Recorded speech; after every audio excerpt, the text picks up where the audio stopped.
It was an overcast Friday, and I was commuting to the south of the city at around 3 in the afternoon. The reason I was traveling there was to talk to Povilas, a fashion designer I'd met only a few weeks before.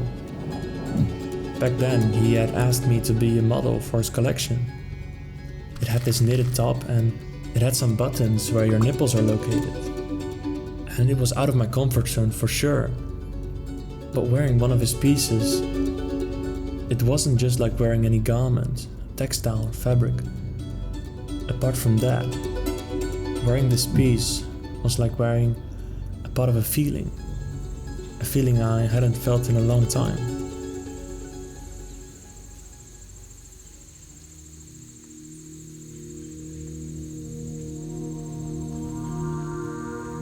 It was like summer of 2017.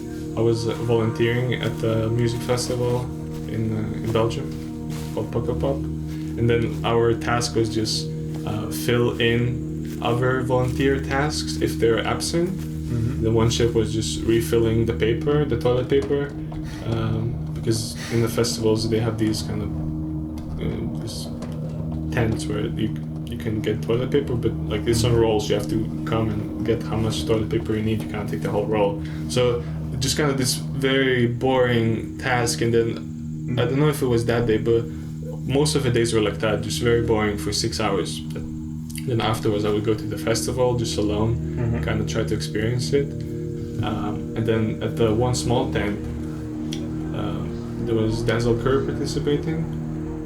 So it was, I had the hoodie and I was too scared to take it off in the crowd, so I just the whole concert, just in the crowd, jumping up and down with hoodie, I was like so comfortable.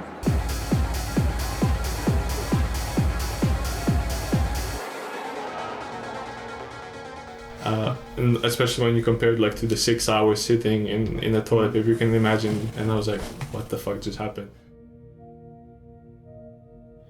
What Povilas was describing was the starting point of his collection. Not so much the events that happened, but the feeling surrounding it. For what I could understand, it was a feeling that couldn't be described from a word in the dictionary. I wanted to understand it better, so Povilas gave another example. One more experience, I don't know, but it was similar. I went to a friend's house party, like birthday party. It was somehow it was a nice environment. It was also, I guess, the same setup as a camp almost. But there were some people I knew, some people I didn't know. And then there was the safe space. Like there was like big TV, which was used as like a YouTube music playing screen, and then nobody was paying attention to it. So like I started playing fashion shows on it. It's just like sitting there like in front of a TV while these people in like 2 o'clock in the morning just drinking, talking. I was just there like watching. Then like after 3 shows we were like, what the fuck are you doing? Like turn on some proper music. But then even like stupid thing like that, like that night for some reason that felt surreal as well. Yeah, I went for 10 days to Lithuania to my sister's wedding. So normally I don't smoke, but then on the first day I decided in those 10 days on that trip I will be a smoker. So that was already... You're your own boss. Yeah, and then that already started creating that surreal experience, like unreal, because it's so different from my daily routine. Yeah, it was just like we just had dinner and then we started drinking. Then we went to a pub, drank some more. And when I was walking back, we were walking back home. I kind of swerved left and then I hit the fence and I cut my forehead open.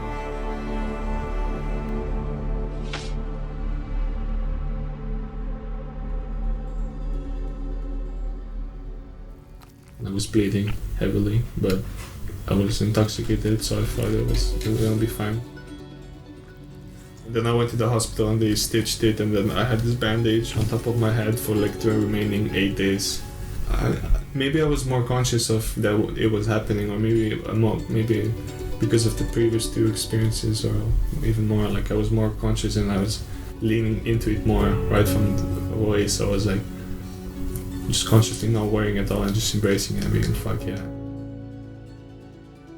In these real experiences you are really living, and then all the other days you're just existing and kind of waiting for something to happen, or for, like existing until the next thing happens, where you start living and not worrying and being in the moment.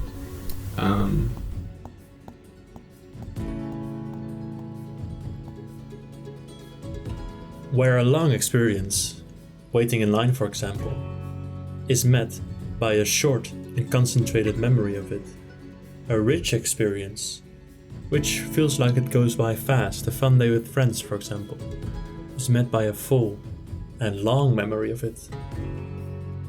But more and more, we spend time on rich activities, which seem to go fast, but our memories of them aren't full and long.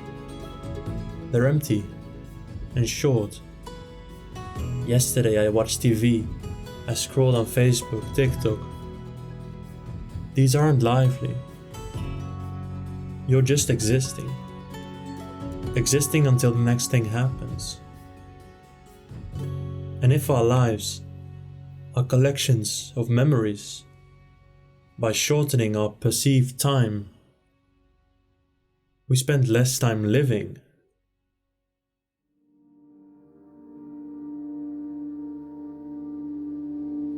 When I think back to that piece I wore, a tiny detail like those buttons for nipples stood out to me.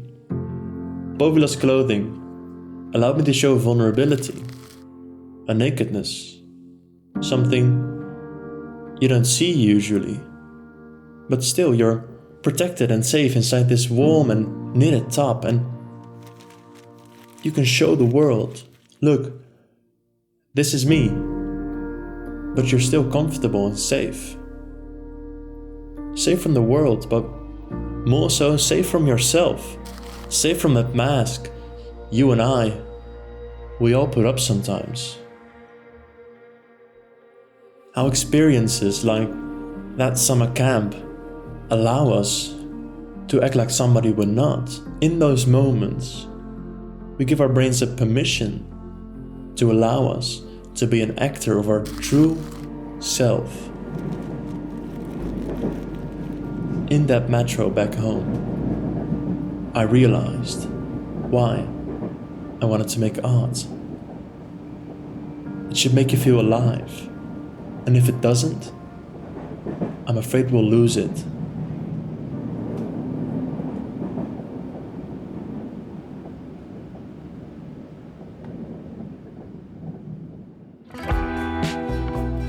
Hi, this is me, Noah. The video took a little philosophical turn, but I wanted to make sure to tell you that if you're feeling a bit down, like we all do sometimes, art can be in anything around you. Find that thing, big or small, and spend time appreciating it. Spend some time just spending time. And that's what we call living. Because we forget sometimes.